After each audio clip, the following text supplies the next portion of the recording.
ఎరికలోడు ఎరికల్ భాష మాట్లాడతాడు, ఏం చిన్నబుచ్చుకోడు.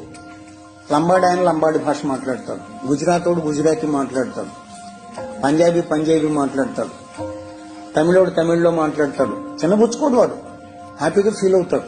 ఇంకాస్త అయితే గర్వంగా కూడా ఫీల్ అవుతాడు. ప్రపంచంలో ఒకే ఒక్క జాతి ఉంది తన మాతృభాష మాట్లాడటానికి సిగ్గుపడే జాతి.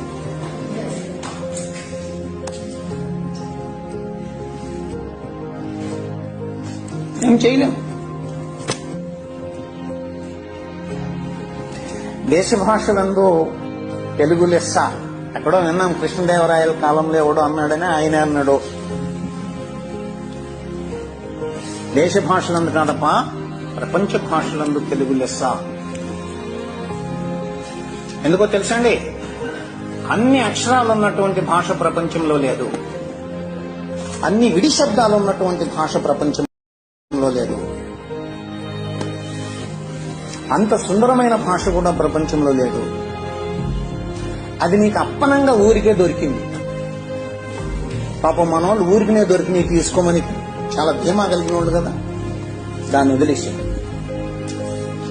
ఇద్దరు తెలుగు పంతులు ఇంగ్లీష్ లో మాట్లాడుకుంటారు, అది దయనీయమైన పరిస్థితి. ఈ రోజు నాకు మీరు ప్రతిజ్ఞ చేయగలరా, తెలుగుని ఇష్టపడతాను.